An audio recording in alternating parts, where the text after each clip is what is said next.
Universe Books. Answers about life.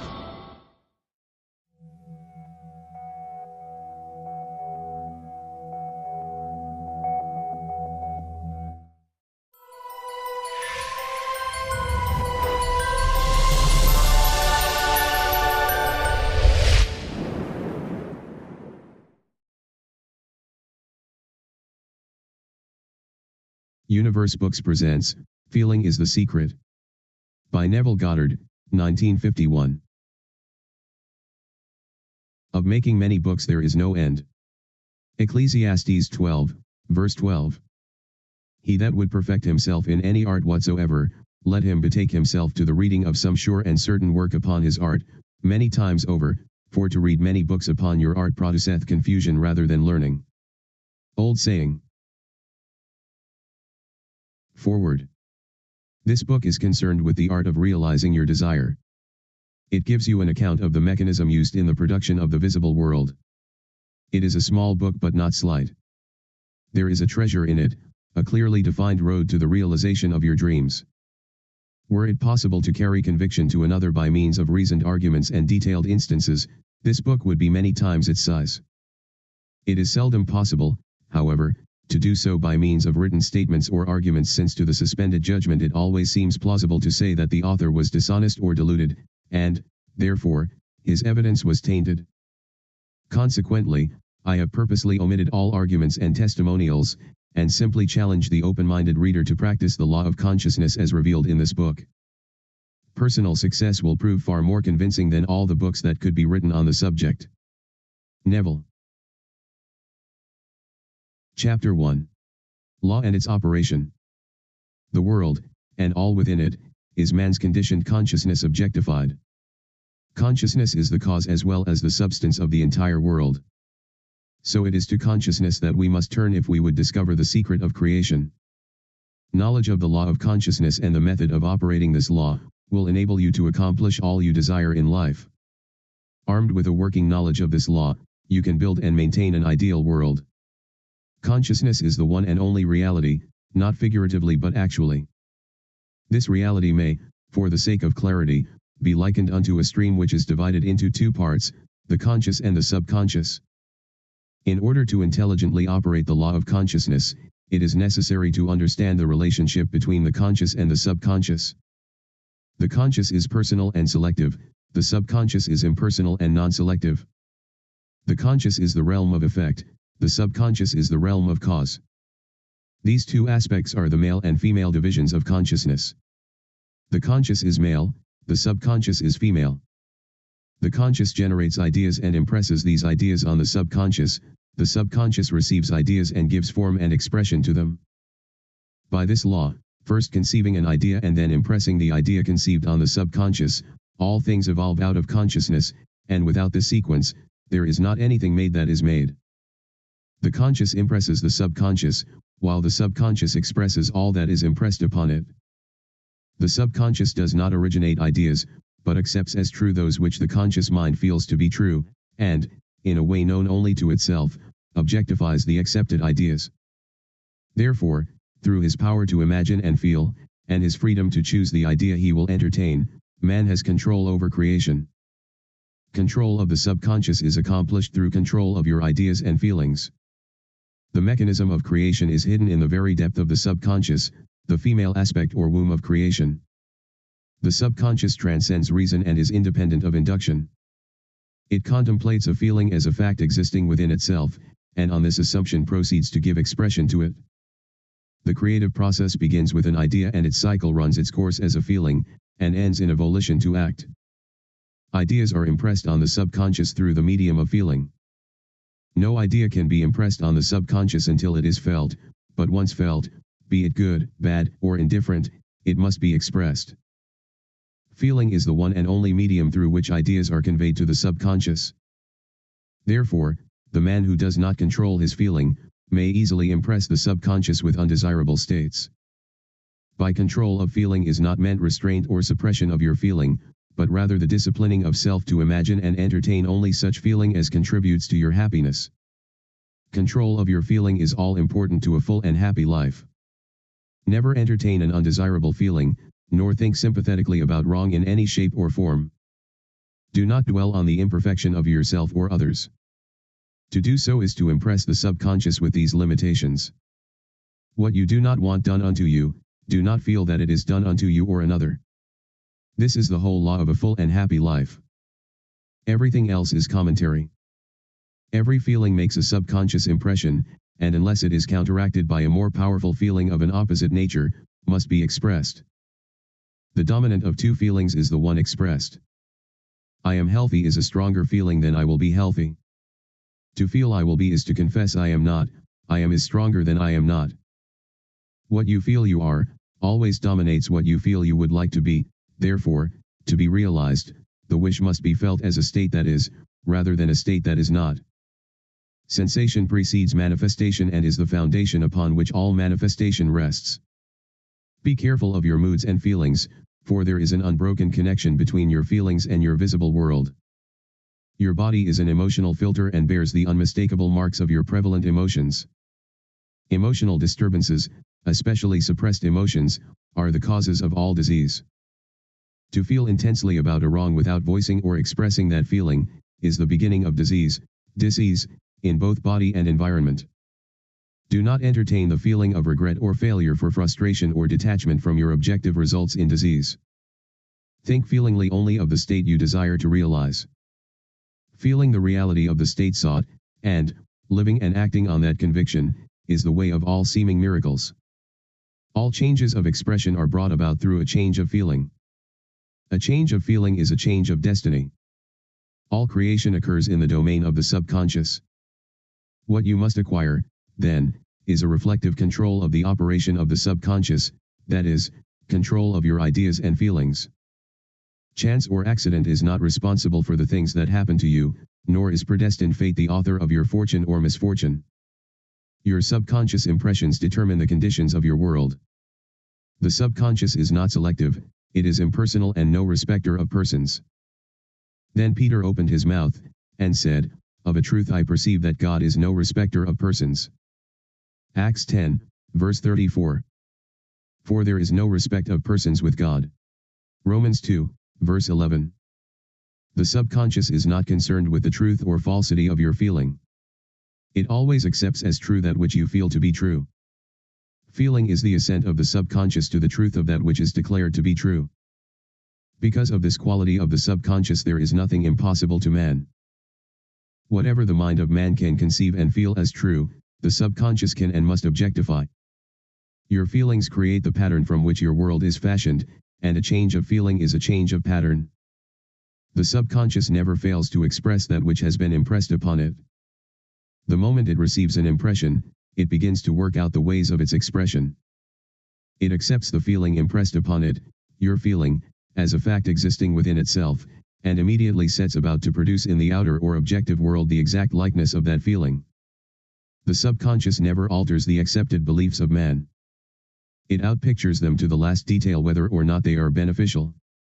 To impress the subconscious with the desirable state, you must assume the feeling that would be yours had you already realized your wish. In defining your objective, you must be concerned only with the objective itself. The manner of expression or the difficulties involved are not to be considered by you. To think feelingly on any state, impresses it on the subconscious.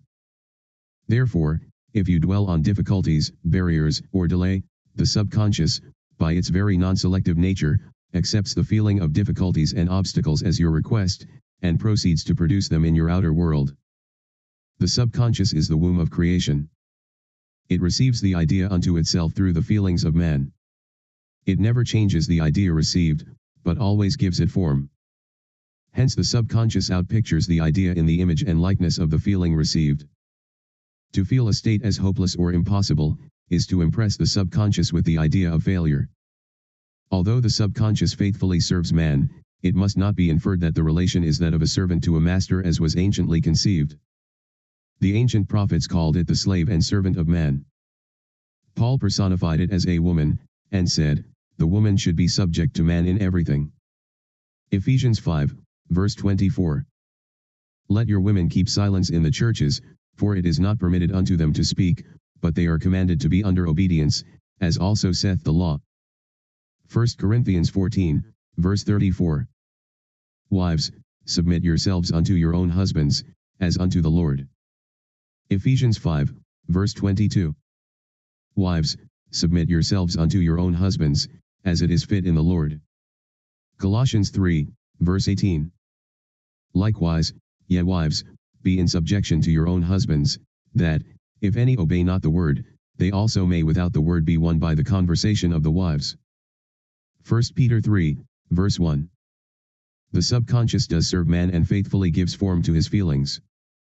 However, the subconscious has a distinct distaste for compulsion and responds to persuasion rather than to command, consequently, it resembles the beloved wife more than the servant.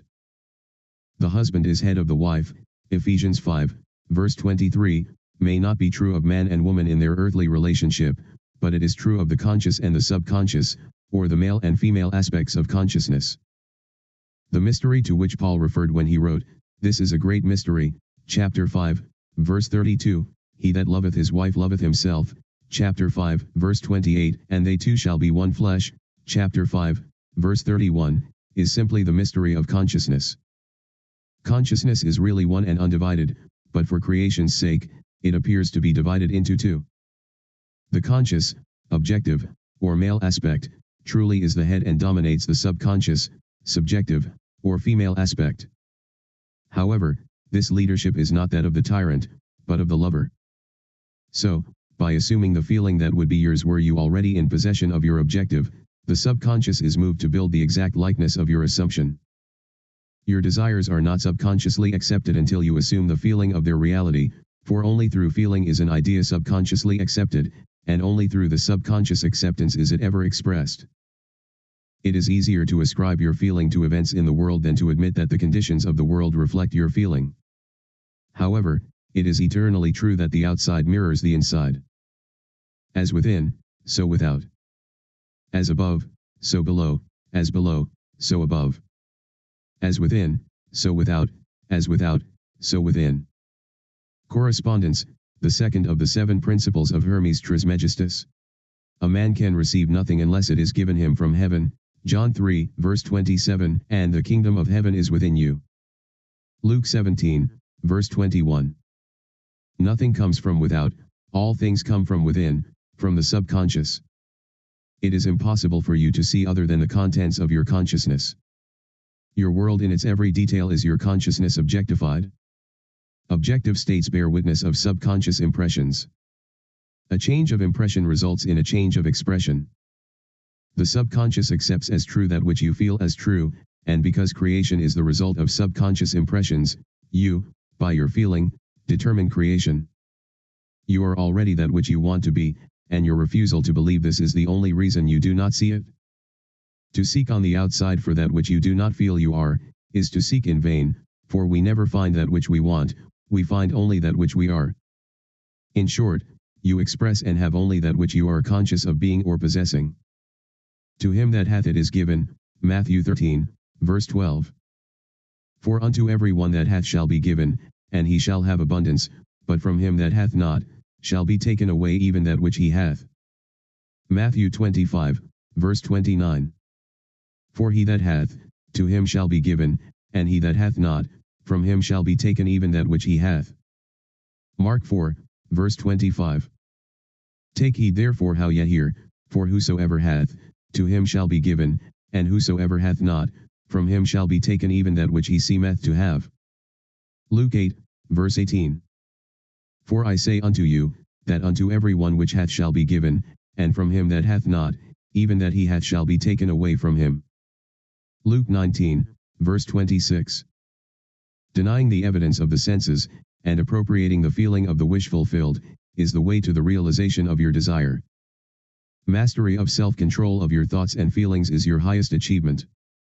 However, until perfect self-control is attained so that in spite of appearances you feel all that you want to feel, use sleep and prayer to aid you in realizing your desired states. These are the 2 gateways into the subconscious. Chapter 2. Sleep. Sleep, the life that occupies 1/3 of our stay on earth, is the natural door into the subconscious. So it is with sleep that we are now concerned. The conscious 2/3 of our life on earth is measured by the degree of attention we give sleep. Our understanding of and delight in what sleep has to bestow, will cause us, night after night, to set out for it as though we were keeping an appointment with a lover. In a dream, in a vision of the night, when deep sleep falleth upon men, in slumbering upon the bed, then he openeth the ears of men and sealeth their instruction. Job 33, verses 15 and 16. It is in sleep and in prayer, a state akin to sleep, that man enters the subconscious to make his impressions and receive his instructions. In these states the conscious and subconscious are creatively joined. The male and female become one flesh. Sleep is the time when the male or conscious mind turns from the world of sense to seek its lover or subconscious self. The subconscious, unlike the woman of the world who marries her husband to change him, has no desire to change the conscious waking state, but loves it as it is, and faithfully reproduces its likeness in the outer world of form. The conditions and events of your life are your children, formed from the molds of your subconscious impressions in sleep. They are made in the image and likeness of your innermost feeling, that they may reveal you to yourself. As in heaven, so on earth, Matthew 6, verse 10. And he said unto them, When ye pray, say, Our Father which art in heaven, hallowed be thy name. Thy kingdom come. Thy will be done, as in heaven, so in earth. Luke 11, verse 2. As in the subconscious, so on earth. Whatever you have in consciousness as you go to sleep, is the measure of your expression in the waking 2/3 of your life on earth. Nothing stops you from realizing your objective, save your failure to feel that you are already that which you wish to be, or that you are already in possession of the thing sought.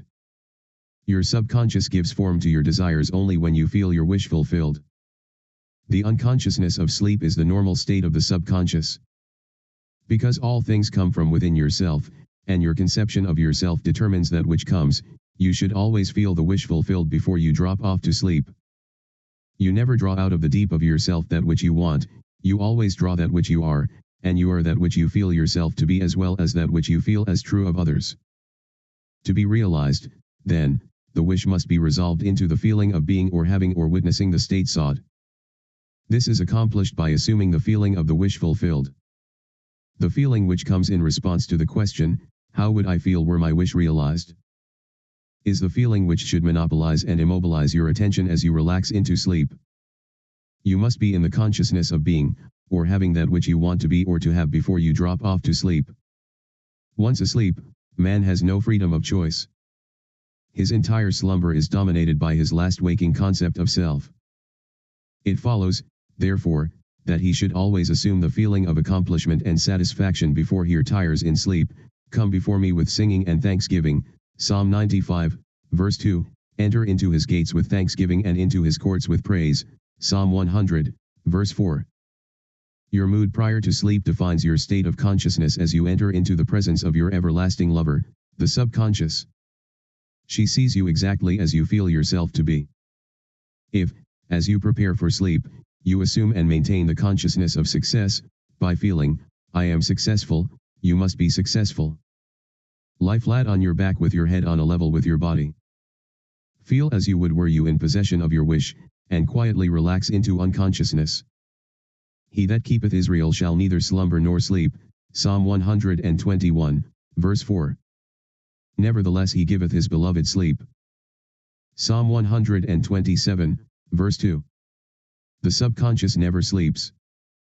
Sleep is the door through which the conscious, waking mind passes to be creatively joined to the subconscious. Sleep conceals the creative act, while the objective world reveals it. In sleep, man impresses the subconscious with his conception of himself. What more beautiful description of this romance of the conscious and subconscious is there than that told in the Song of Solomon, by night, on my bed, I sought him whom my soul loveth. I found him whom my soul loveth, I held him and I not let him go, until I had brought him into my mother's house, and into the chamber of her that conceived me. Song of Solomon 3, verses 1 and 4. Preparing to sleep, you feel yourself into the state of the answered wish, and then relax into unconsciousness. Your realized wish, is he whom you seek. By night, on your bed, you seek the feeling of the wish fulfilled, that you may take it with you, into the chamber of her that conceived you, into sleep or the subconscious which gave you form, that this wish also may be given expression. This is the way to discover and conduct your wishes into the subconscious. Feel yourself in the state of the realized wish, and quietly drop off to sleep. Night after night, you should assume the feeling of being, having, and witnessing that which you seek to be, possess, and see manifested. Never go to sleep feeling discouraged or dissatisfied. Never sleep in the consciousness of failure. Your subconscious, whose natural state is sleep, sees you as you believe yourself to be, and whether it be good, bad, or indifferent, the subconscious will faithfully embody your belief. As you feel, so do you impress her, and she, the perfect lover, gives form to these impressions and outpictures them, as the children of her beloved. Thou art all fair, my love, there is no spot in thee. Song of Solomon 4, verse 7, is the attitude of mind to adopt before dropping off to sleep. Disregard appearances and feel that things are as you wish them to be, for he calleth things that are not seen as though they were, and the unseen becomes seen. Romans 4, verse 17. To assume the feeling of satisfaction, is to call conditions into being which will mirror satisfaction. Signs follow, they do not precede. Proof that you are, will follow the consciousness that you are, it will not precede it. You are an eternal dreamer, dreaming non-eternal dreams. Your dreams take form as you assume the feeling of their reality. Do not limit yourself to the past. Knowing that nothing is impossible to consciousness, begin to imagine states beyond the experiences of the past. Whatever the mind of man can imagine, man can realize. All objective states, visible, were first subjective states, invisible, and you called them into visible by assuming the feeling of their reality. The creative process is first imagining and then believing the state imagined. Always imagine and expect the best. The world cannot change until you change your conception of it. As within, so without. Nations, as well as people, are only what you believe them to be. No matter what the problem is, no matter where it is, no matter whom it concerns, you have no one to change but yourself, and you have neither opponent nor helper in bringing about the change within yourself.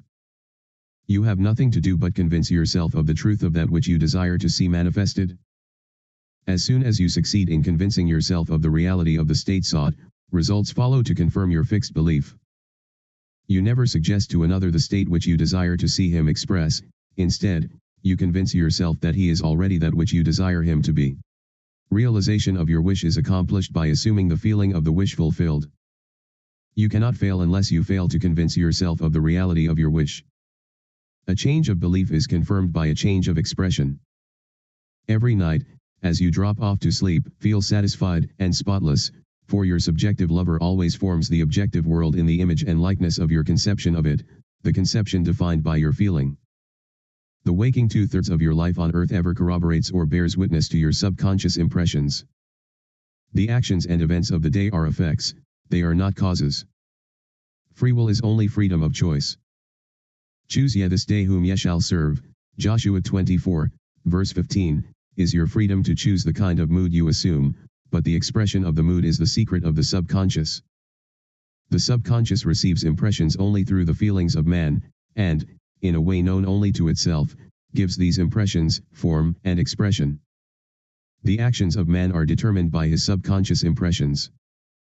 His illusion of free will, his belief in freedom of action, is but ignorance of the causes which make him act. He thinks himself free because he has forgotten the link between himself and the event.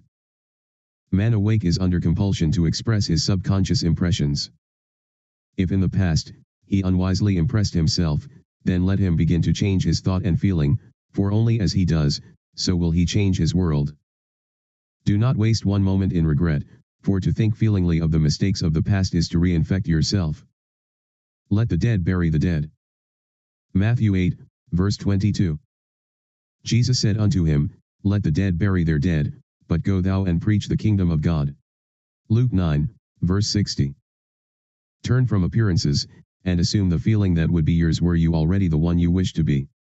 Feeling a state, produces that state. The part you play on the world stage is determined by your conception of yourself.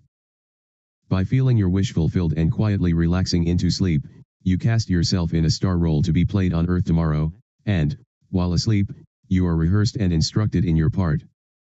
The acceptance of the end automatically wills the means of realization. Make no mistake about this. If as you prepare for sleep, you do not consciously feel yourself into the state of the answered wish, then, you will take with you into the chamber of her who conceived you the sum total of the reactions and feelings of the waking day, and while asleep, you will be instructed in the manner in which they will be expressed tomorrow. You will rise believing that you are a free agent, not realizing that every action and event of the day is predetermined by your concept of self as you fell asleep. Your only freedom, then, is your freedom of reaction. You are free to choose how you feel and react to the day's drama, but the drama, the actions, events, and circumstances of the day, have already been determined. Unless you consciously and purposely define the attitude of mind with which you go to sleep, you unconsciously go to sleep in the composite attitude of mind made up of all feelings and reactions of the day. Every reaction makes a subconscious impression, and, unless counteracted by an opposite and more dominant feeling, is the cause of future action. Ideas enveloped in feeling are creative actions. Use your divine right wisely. Through your ability to think and feel, you have dominion over all creation. While you are awake, you are a gardener selecting seed for your garden, but, except a corn of wheat fall into the ground and die, it abideth alone, but if it die, it bringeth forth much fruit. John 12, verse 24. Your conception of yourself as you fall asleep is the seed you drop into the ground of the subconscious. Dropping off to sleep feeling satisfied and happy, compels conditions and events to appear in your world which confirm these attitudes of mind. Sleep is the door into heaven. What you take in as a feeling, you bring out as a condition, action, or object in space. So sleep in the feeling of the wish fulfilled. As in consciousness, so on earth. Chapter 3. Prayer. Prayer, like sleep, is also an entrance into the subconscious. When you pray, enter into your closet, and when you have shut your door, pray to your Father which is in secret, and your Father which is in secret shall reward you openly. Matthew 6, verse 6. Prayer is an illusion of sleep which diminishes the impression of the outer world and renders the mind more receptive to suggestion from within. The mind in prayer is in a state of relaxation and receptivity akin to the feeling attained just before dropping off to sleep. Prayer is not so much what you ask for, as how you prepare for its reception. Whatsoever things ye desire, when ye pray, believe that you have received them, and ye shall have them. Mark 11, verse 24. The only condition required is that you believe that your prayers are already realized. Your prayer must be answered if you assume the feeling that would be yours were you already in possession of your objective. The moment you accept the wish as an accomplished fact, the subconscious finds means for its realization. To pray successfully, then, you must yield to the wish, that is, feel the wish fulfilled. The perfectly disciplined man is always in tune with the wish as an accomplished fact. He knows that consciousness is the one and only reality, that ideas and feelings are facts of consciousness and are as real as objects in space, therefore, he never entertains a feeling which does not contribute to his happiness, for feelings are the causes of the actions and circumstances of his life. On the other hand, the undisciplined man finds it difficult to believe that which is denied by the senses, and usually accepts or rejects solely on appearances of the senses. Because of this tendency to rely on the evidence of the senses, it is necessary to shut them out before starting to pray, before attempting to feel that which they deny. Whenever you are in the state of mind, I should like to, but I cannot. The harder you try, the less you are able to yield to the wish. You never attract that which you want, but always attract that which you are conscious of being. Prayer is the art of assuming the feeling of being and having that which you want. When the senses confirm the absence of your wish, all conscious effort to counteract the suggestion is futile and tends to intensify the suggestion. Prayer is the art of yielding to the wish, and not the forcing of the wish. Whenever your feeling is in conflict with your wish, feeling will be the victor. The dominant feeling invariably expresses itself. Prayer must be without effort. In attempting to fix an attitude of mind which is denied by the senses, effort is fatal. To yield successfully to the wish as an accomplished fact, you must create a passive state, a kind of reverie or meditative reflection similar to the feeling which precedes sleep. In such a relaxed state, the mind is turned from the objective world and easily senses the reality of a subjective state. It is a state in which you are conscious and quiet, able to move or open your eyes, but have no desire to do so. An easy way to create this passive state is to relax in a comfortable chair or on a bed. If on a bed, lie flat on your back with your head on a level with your body, close the eyes and imagine that you are sleeping. Feel, I am sleepy, so very sleepy. In a little while, a faraway feeling accompanied by a general lassitude and loss of all desire to move envelopes you. You feel a pleasant, comfortable rest, and not inclined to alter your position, although under other circumstances you would not be at all comfortable. When this passive state is reached, imagine that you have realized your wish, not how it was realized, but simply the wish fulfilled. Imagine in picture form what you desire to achieve in life, then feel yourself as having already achieved it. Thoughts produce tiny little speech movements, which may be heard in the passive state of prayer as pronouncements from without. However, this degree of passivity is not essential to the realization of your prayers. All that is necessary is to create a passive state and feel the wish fulfilled. All you can possibly need or desire is already yours. You need no helper to give it to you, it is yours now. Call your desires into being by imagining and feeling your wish fulfilled.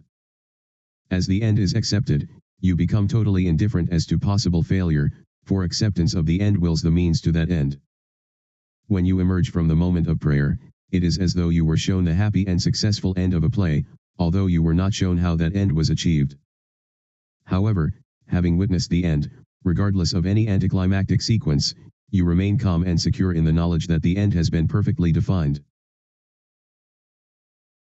Chapter 4. Spirit Feeling.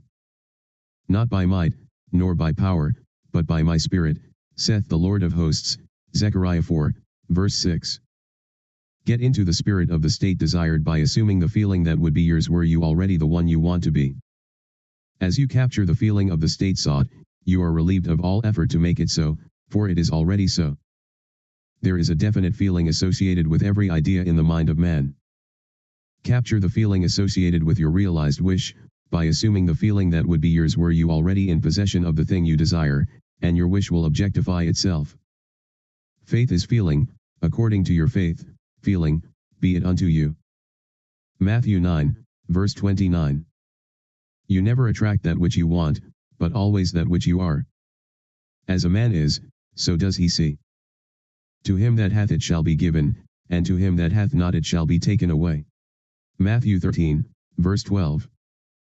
That which you feel yourself to be, you are, and you are given that which you are. So assume the feeling that would be yours were you already in possession of your wish, and your wish must be realized. So God created man in his own image, in the image of God created he him. Genesis 1, verse 27. Let this mind be in you which was also in Christ Jesus, who being in the form of God, thought it not robbery to be equal with God. Philippians 2, verse 5 and 6. You are that which you believe yourself to be. Instead of believing in God or in Jesus, believe you are God or you are Jesus. He that believeth on me, the works that I do shall he do also, John 14, verse 12, should be he that believes as I believe, the works that I do shall he do also. Jesus found it not strange to do the works of God, because he believed himself to be God. I and my Father are one, John 10, verse 30. It is natural to do the works of the one you believe yourself to be. So live in the feeling of being the one you want to be and that you shall be. When a man believes in the value of the advice given him, and applies it, he establishes within himself the reality of success. The end. Congratulations, you have finished this book. You are the master of your fate, the captain of your soul. Keep acting, keep learning, keep improving. It always seems impossible until it's done. Nelson Mandela. But now, please, share the last insight that this book brought to you. You already know that your point of view may help a lot of people. Your comments are welcome and will make us very happy.